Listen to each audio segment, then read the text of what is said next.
Hi, welcome back to the channel. Happy Saturday for you, Thursday for me. Today we're doing a quick sit-down video of the books that I read in January and plan to read in February. I do mostly vlogs on my channel, but I wanted to go, since I put a lot of reading in my vlogs, I wanted to go through my TBR so that you guys can get an idea of the books that you might be seeing in February vlogs. And I also kind of like to do this to kind of give more of an in-depth review of the books that I read in January. I posted about them on my Instagram, and of course you saw them in vlogs, but I didn't really go into depth how I felt about them. So I'd like to do that in this video. A lot of the books that I read or are planning to read are ebook, so I will put them up on the screen during editing. I do have a couple of physical copies of things, but for the most part, you guys will be seeing the covers like this. And this is the first book that I read in January and the first book I read in 2023. I'm so very happy that it was a fellow YouTuber's book that I read first for the year and month. And as always, somebody has to interject. You want to help? You want to help with the video? Just want to be a baby. Okay. So we're going to try to do this with a cat. And as you can see, that book is Bookshop of Possibilities by Andrea Severson. It was fantastic. It was emotional and romantic and even sometimes quirky. I really enjoyed it. It was a story about a woman who had a grandmother who ran a bookshop in a small town, and unfortunately the grandmother passes away. She gets to this small town and discovers things are worse than she realized, and she uses her wherewithal, whatever her knowledge of businesses and things to kind of help sort things out, turn things around so that they can figure out what they're gonna do with the bookshop. She meets all these people in a small town, including a very cute neighbor, owner of another shop, and romance ensues. I gave this 4.5 stars. It was great. I loved it. One of the things I really look for when it comes to romance is that the story is not just all about the romance between the two characters, and this one definitely was not. There was so much more involved in this story than just the romance, so it was perfect. Made me very happy to see, and actually the romance is actually in the plot versus the plot being the romance, so I love that. That was the first book. The second book I read immediately after that is called Something's Different by Quinn Ivins. This was a lesbian romance, boss employee, and it was also, the main character was the twin of the person who actually worked for the boss. So she took her sister's place, so her sister couldn't get time off of work. She wanted to go visit her boyfriend on the state. So she took her sister's place so she could do that because the main character had lost her job and she had nothing better to do. So she goes into work in her sister's position, pretends to be her sister. And of course, when stuff like that happens, it all creates chaos because she has to continually lie, and she gets ingrained in, it's a college. She gets ingrained in the college, and the person she works for, she starts helping, doing things that really aren't what her sister would do. People start getting, suspect and curious, and she gets so ingrained into this that when it's time for her sister to take her job back, she doesn't want to leave. She has to teach her sister all these new things that she told her to do, or they have to come up with a cover story why, when her sister returns, she won't be as smart and as interested in the college as she was. It's so fun, and I loved that it was not only a workplace romance, but it was a age different romance. I love age difference romances, and I also really liked that the romance part of it, like I said with Bookshop of Possibilities, was not the main focus of the book. With this one, it was, the college was suffering. They were trying to find ways to bring attendance and things back, and she was helping her boss with this, who was the president of the college. Most of the book is about that. The romance is very far towards the end. Gave it 4 stars. Book number 3 of the year was Falling in Love at Nightingale Farm by Emma Bennett. Fantastic. I love farm romances. They are not very prevalent in the industry nowadays, so I loved to see a new one. And so much humor. It was so great to have all that much humor in there, because this is a city girl going to a farm, not knowing what she's doing. It was fantastic. 4-star read for sure. Probably more like 4.5. Great story. Great characters. Beautiful cover. I mean, look at this cover. I mean, this is gorgeous. Absolutely gorgeous. Now, there are a couple of books I am still reading, but I will be finishing them by the end of January. Today is the 26th, I believe. So I still have like a little under a week to finish. And I will be finishing them. The first one is a middle grade called The Dark Mother by B.C. Taylor. Unfortunately, this was an arc I got, and I was supposed to finish it a long time ago, but things just got out of hand at the end of last year, and the beginning of this year. So I am finishing that up so I can get my review written. So far, I am enjoying it. It's the sequel to another book, which I will also put on the screen here. I preferred the first book. Second book is a little slower, and lots of information. There's, you know, like religious information, magical information on the characters, just lots of information. So I did prefer book 1, which was pretty much a 5-star. Yeah, maybe 4.5, but I mean, honestly, it was a 5. This one, I'm going to say is a 3.5 or a 4. I don't know yet. I have to wait till I see the end, but that's just my prediction. But that's still very good, especially for a middle grade when I am not the target audience. So I'm finishing that up. I should probably finish that tonight, quite frankly.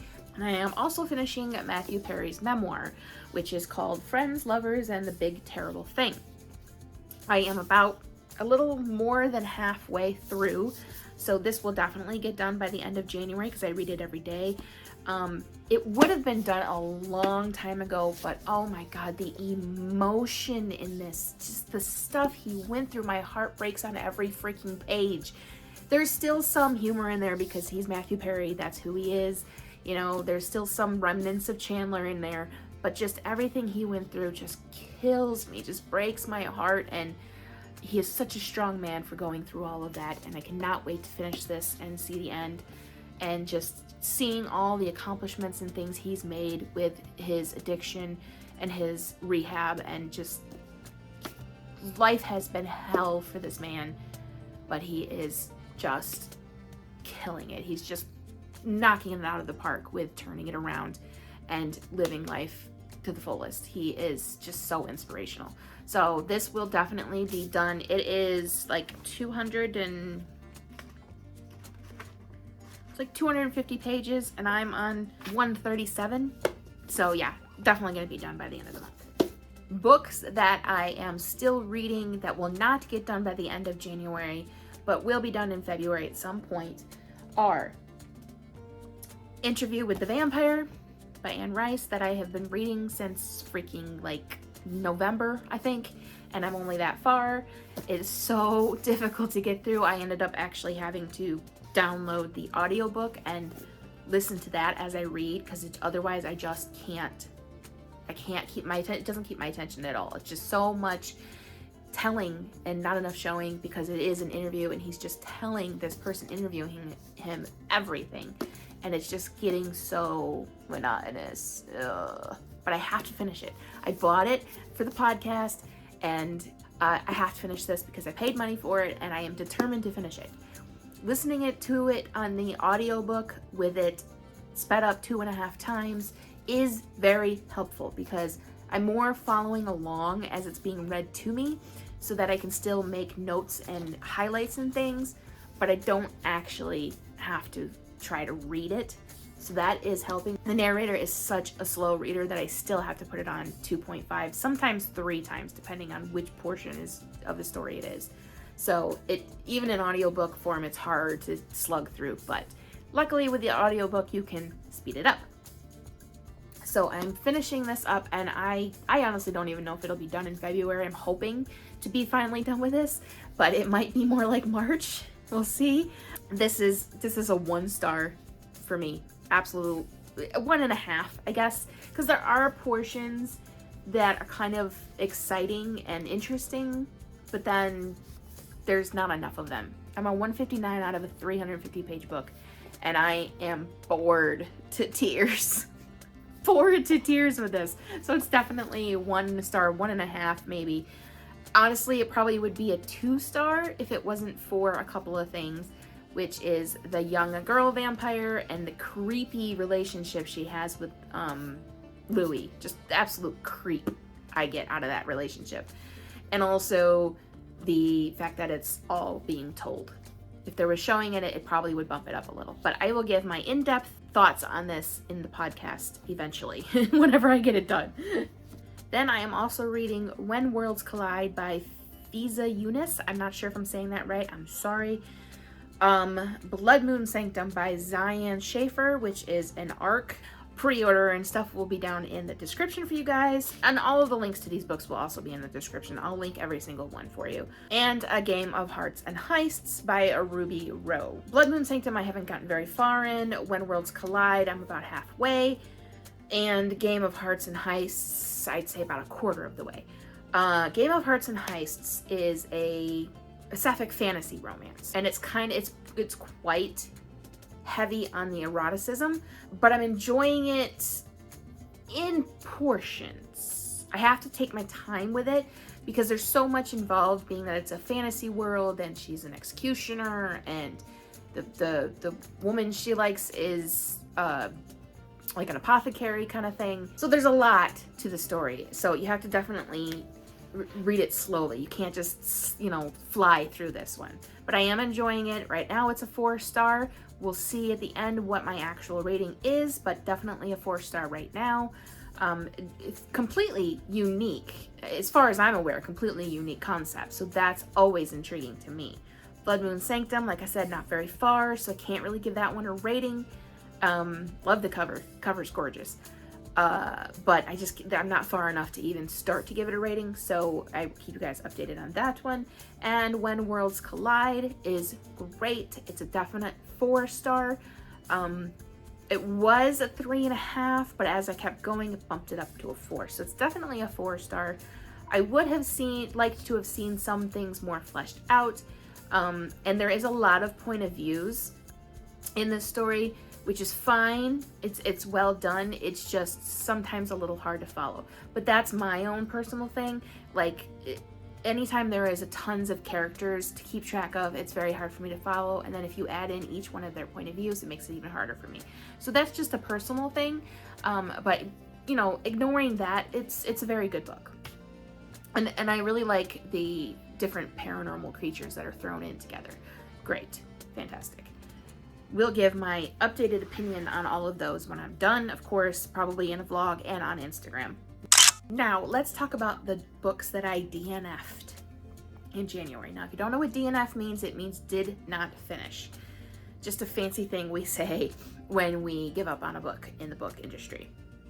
There's 2 of them. The first one you just saw in the French vlog. It's the Detective Sarah Burke box set by Elizabeth Gunn. I DNF'd it in not even a quarter of the way through the first book. It is just hard to read. The editing is not great. The story is quite slow. There's a lot of info dumping in the beginning. Quite slow. I just couldn't keep going. I couldn't validate spending that much time on that many words if I wasn't enjoying it, even in the beginning of the first book. So I DNF'd that one, unfortunately, but it has caused a lot of really good recommendations to come into my Kindle feed. So that's fantastic because I love detective stories. So great. Thank you, Amazon. And the other one, unfortunately, was Shelter in Place by Nora Roberts. I was very surprised I DNF'd this one. It was great in the beginning. Great, concept of a mass shooting, very relevant to current events. Very emotional and everything, and we followed lots of different characters and how they got through the mass shooting and the after effects. But then after all of that, we time jumped several years into the future, which drove me crazy. First of all, just absolutely drove me crazy. But it still kept my attention because we were still seeing the after effects of the mass shooting on all of the people that were involved and how they lived their life differently because of it. You know, some of the characters avoided all of the news about the shooting whenever the anniversary came up. Some of the characters embraced it. Some even researched it and tried to find, you know, reasons for it and everything, and kept track of all the people that were involved. Like, there was a police officer on the scene that killed one of the shooters. She kept up with all of the people involved, all the people she helped. And then she also, one of the people that she helped was a boy named Reed, and he did become a police officer and eventually became her partner. So all of that was great, and he kept up with everything too, and he has, you know, a very smart mind when it comes to the shooting. And eventually, in the future that we're in, the sister of one of the shooters starts killing other people that survived the shooting. Great concept, but we not only time jumped more times, we were in several point of views, which was okay at first, and then we started getting even more point of views thrown in, and it just got too confusing. It kind of felt like Nora Roberts had 3 distinct ideas for stories, and instead of writing them separately, she just decided to throw them all into one story, and I just didn't feel it was cohesive. So I unfortunately DNF'd it because I was like several hundred pages in of this almost 500 page book, and I felt like I was wasting my time. Absolutely felt like I was wasting my time. So I DNF'd that, unfortunately, which is very surprising for a Nora Roberts book because you don't expect her books to be that way, but she has been running for so very long. I guess it's, you know, a possibility. And it was also in 2019, so it's one of her newer works. And I feel like maybe it just wasn't quite ready to publish yet, and they kind of shoved it through.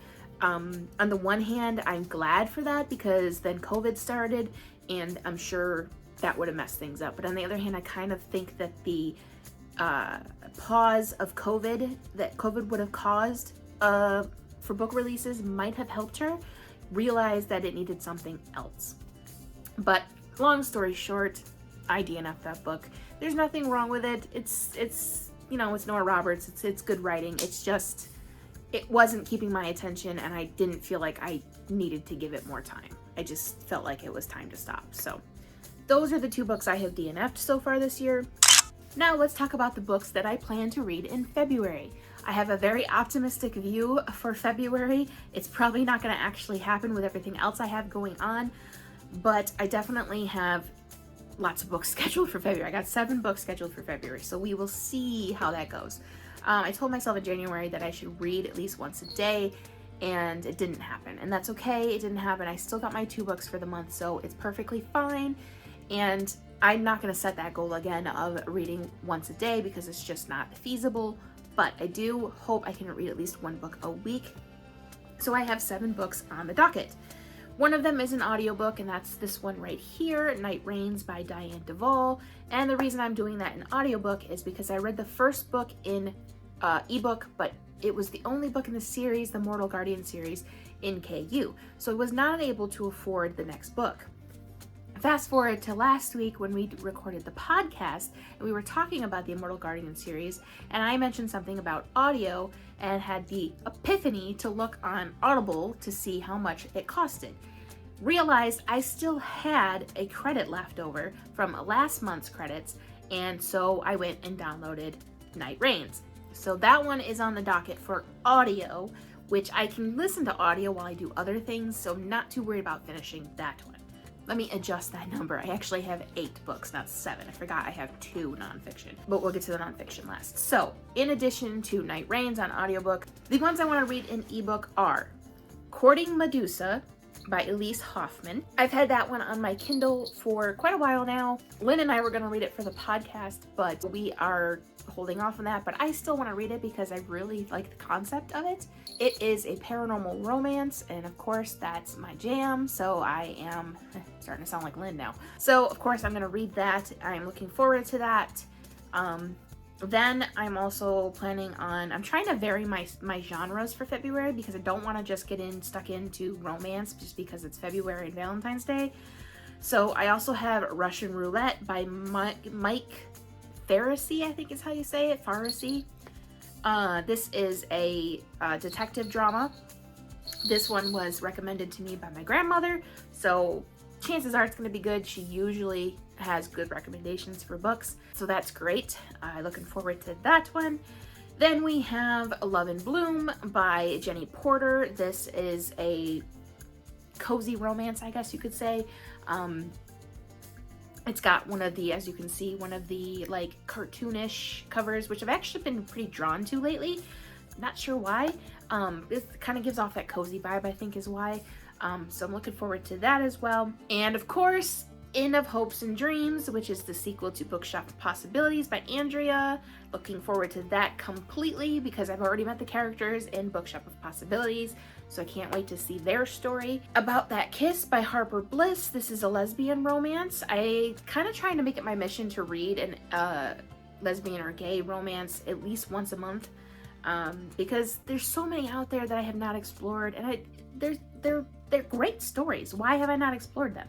So I'm definitely making that my mission. This one is another lesbian romance. I know I just read a lesbian romance, but I could not right offhand find a MM romance that I really wanted to read. So if you guys have any suggestions on that front, feel free to let me know in the comments, because there is so many books out there. Sledging through them in the Amazon app is so difficult to find ones that you really want to read. So definitely let me know your suggestions on any of these. If you have thoughts on these books, if you have other suggestions that are similar to these books, do let me know that as well. And then we have the nonfiction. On Writing Well by William Zinsser, the classic guide to writing nonfiction. There is a reason I'm reading this, but I'm not going to let you guys know just yet.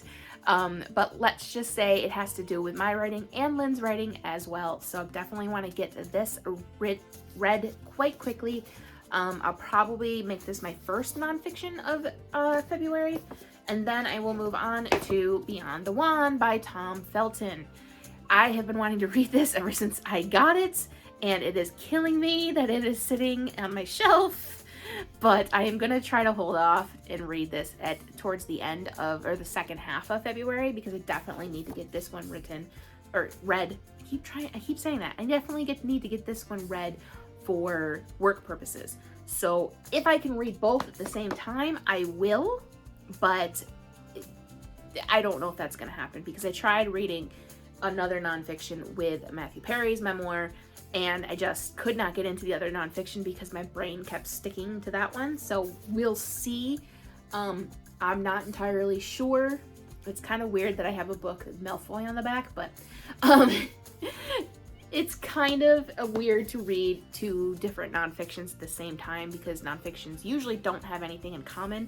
I do have another nonfiction that is written by Carrie Fisher about, you know, being Princess Leia. So I could sort of read that with this one because it's sort of in the same vein. But I just don't want to, I kind of want to hold off reading that one until May, and anyone who's a Star Wars fan knows why. So those are my nonfictions that I'm hoping to read in February. Oh, that was a lot of books and a lot of talking. So yeah, as I said, everything will be linked down in the description, because I know some of them I did not give a like background of what they are about. So if you want to check them out, you can do that. I definitely recommend checking out any of the ones that I finished reading in January. Great books, definitely worth a read, especially this one. Even if you're not a Friends fan, this is fantastic. Heartbreaking, emotional, but fantastic. I cannot recommend it more. I honestly can't. And I'm not going to, because we're gonna end this video here, and I will see you guys in the next one. Thanks for watching. If you enjoyed this video, make sure you give it a big thumbs up, because that really does help my channel, and you guys have been amazing with doing that, so thank you very much. And I'll talk to you soon. Have a good weekend. Bye.